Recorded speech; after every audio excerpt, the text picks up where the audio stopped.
के डर से दबा दिए जाते हैं। लेकिन 10 महीने में 8,000 केसेस पुलिस के रजिस्टर में दर्ज हुए हैं, जो कि इस तरह की घटनाएं हैं।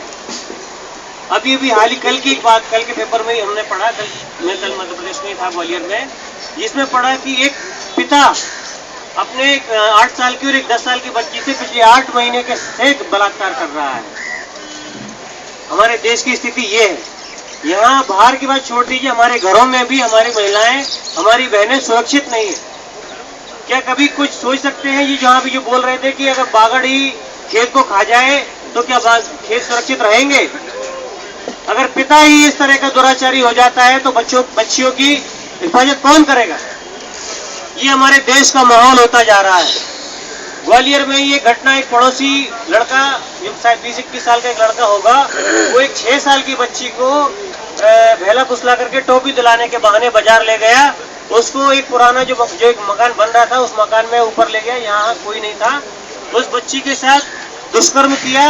बाद में वो इतना ज्यादा साइकी था ये लड़का कि उसने उस बच्ची को मारने के लिए उसको दोनों पैर पकड़ के दीवार पर उसका सर मारा। इसके बाद भी उसका मन पूरा नहीं हुआ, उसने बड़ा सा पत्थर उठा करके उस बच्ची का चेहरा कुचल दिया ताकि पहचानने में ना आ सके। इस तरह की घिनौनी, इस तरह की बर्बर घटनाएं हमारे देश में हो रही हैं। आप सभी इस बात को जानकर के हैरान होंगे। आप सभी जानते हैं, यहाँ मैं कुछ नई बात नहीं बता रहा हूँ, बस केवल इस घटनाओं को दोहरा रहा हूँ। फिर भी ये जो साथी यहाँ पर बोल रहे थे कि आज दिल्ली के लोग आज शांत हो गए हैं, यहाँ पर कुछ लोग कम आने लगे हैं, शांत अपने घरों में बैठने लगे हैं, ये बात सही है कि आज लोग संख्या कम हो गई है। साथी, ये आंदोलन, ये मांग इस तरह की मांग नहीं है कि जिसको हम 2-4 दिन उठा करके आंदोलन करके घर में बैठ जाएंगे और ये मांग पूरी हो जाएगी। ये सरकारें, आप जानते हैं कि इन सरकारों के सामने आप किसी भी जायज मांग को लेकर के आइए, इनका एक ही चरित्र है कि ये उस हर आंदोलन को एक दबाने का प्रयास करते हैं। जिस तरीके से एक जानवर जो अपने इंस्टिंक्ट के चलते अपना बचाव करता है, जैसे आप किसी जानवर को पत्थर मारो, डंडा मारो, उसको मारने की कोशिश करो, जैसे वो अपने इंस्टिंक्ट के चलते, दिमाग से नहीं, सोच समझ करके नहीं, लेकिन इंस्टिंक्ट से जिस तरीके से अपना बचाव कोशिश करता है, मुझे लगता है सरकारें भी इसी तरीके से, जब भी कोई आंदोलन हुआ, आंदोलन में क्या मांग है, लोग किस मांग को लेकर के आंदोलन कर रहे हैं, ये सब ना देखते हुए केवल आंदोलन को कुचलना है। इन लोगों का तरीका यही हो गया है। संसद भवन पर, जंतर मंतर पर जो देखने को आया, जिसमें वाटर कैनन से आप सभी लोगों को खदेड़ने की कोशिश की, आंसू गैस के गोले छोड़े गए, लाठीचार्ज किया गया, यहाँ तक कि महिलाओं को भी नहीं बख्शा गया। ये इसी तरह के चरित्र को हमारे सामने दिखाता है कि हम कोई भी मांग को लेकर के चले जाएं, ये किसी भी, ये देश में कोई सी भी पार्टी के हुक्मरान हो, आज कांग्रेस बैठी है, कल अगर भाजपा भी हो, जो कि मगरमच्छ की तरह आज आंसू बहा रही है, हम देख रहे हैं कि आंदोलन कर रही है लगातार महिलाओं के लिए, ये सब हो रहा है। लेकिन अगर भाजपा भी हो तो भाजपा भी यही करती है। हम देख रहे हैं मध्य प्रदेश में तो भाजपा ही शासन में है, और जिन राज्यों में भाजपा शासन में है, क्या वहां से बलात्कार नहीं हो रहे? जो भाजपा संस्कृति की बात करती है, वही उन्हीं के नेताओं के ऊपर आज ये आरोप लग रहे हैं, आप सभी जानते हैं। तो ये जो हो रहा है साथियों, मेरा कहना है कि बलात्कारियों को, दुराचारियों को फांसी की सजा तो होनी ही चाहिए, कड़ी से कड़ी उदाहरण मूलक सजा तो मिलनी ही चाहिए, ताकि लोगों को सबक मिले। लेकिन एक बात भी यहाँ पर निश्चित है कि केवल चंद लोगों को फांसी पे चढ़ा देने से या सजा देने से ही इस तरह के अपराध रुक नहीं जाएंगे, जो हम देख रहे हैं कि लगातार रुक भी नहीं रहे। इसीलिए क्या कारण है कि आज ऐसा हो रहा है? आज एक पिता ही अपनी बेटी का दुश्मन बन गया। आज ऐसा हुआ है कि भगवान ने पहले, कुछ समय पहले ऐसे लोगों को पैदा नहीं किया था, चुन करके भेजा था कि जाओ तुम्हारी नीति नैतिकता अच्छी होगी, तुम लोग अच्छे रहेंगे। और आज ऐसा उल्टा हो रहा है कि आज बगैर नीति नैतिकता के लोग पैदा हो रहे हैं। क्या ये लॉजिकल है कि आज ऐसा हो रहा है, पहले नहीं होता था? असल में इसके पीछे के कारण हमें जानने पड़ेंगे कि क्या कारण है कि आज एक पिता ही अपनी बेटी का दुश्मन बन गया। हवस का शिकार होकर के, कामांध होकर के एक पिता ही अपनी बेटी को डस लेता है। ये ऐसा कैसे हो रहा है? मुझे लगता है साथियों, इसके पीछे कई सारे कारण हैं जो हम सभी को जानने होंगे। जो मुझे लगता है कि सबसे पहले तो इसके पीछे हमारे देश की मौजूदा जो शिक्षा प्रणाली है वो जिम्मेदार है, क्योंकि हमारी शिक्षा में हम देख रहे हैं कि नीति नैतिकता के नाम की कोई चीज नहीं है।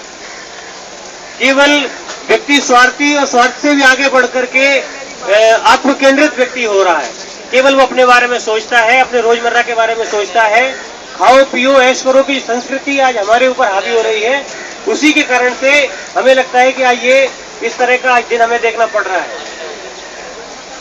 तमाम चीजें हम देख रहे हैं कि शिक्षा केवल खरीदने बेचने की वस्तु बन गई है। हमें केवल शिक्षित होना है ताकि हम रोजगार पा सके। और ये शासक वर्ग भी इसी तरह की शिक्षा हमें देना चाहता है कि आप, चूंकि आप शिक्षित हो रहे हैं इसलिए आपको पे करना पड़ेगा, आपको पैसा देना पड़ेगा, आप शिक्षित होइए, आपको रोजगार चाहिए, इसीलिए हम शिक्षित हो रहे हैं।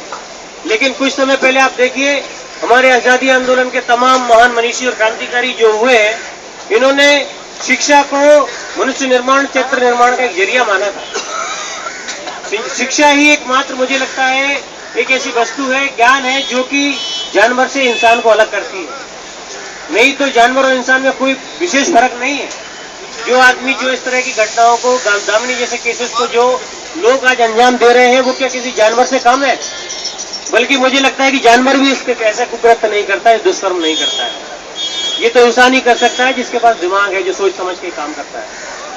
इसीलिए जो अशिक्षित है, ये लोग तो हम जानवरों से भी गए बदतर हो चुके हैं। ये तो दानव है, ये तो पिशाच हो चुके हैं। इन्हें जानवर भी नहीं कहना चाहिए। जानवर कहने से जानवर की बदनाम इंसल्ट होगी। तो मुझे लगता है कि शिक्षा इसमें मुख्य भूमिका निभाती है। हमारे देश में शिक्षा को भी बदलने के लिए हमें आंदोलन करना चाहिए।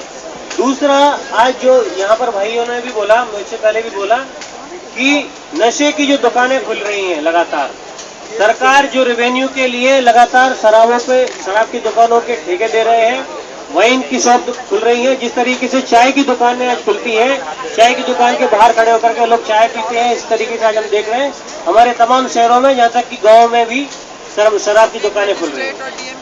शराब सस्ती है लेकिन दूध महंगा है, पानी महंगा है। यह हमारे देश की स्थिति ये है। क्या हमारे हुक्मरान, हमारी सरकारें ये जानते नहीं है कि ये इससे क्या होगा?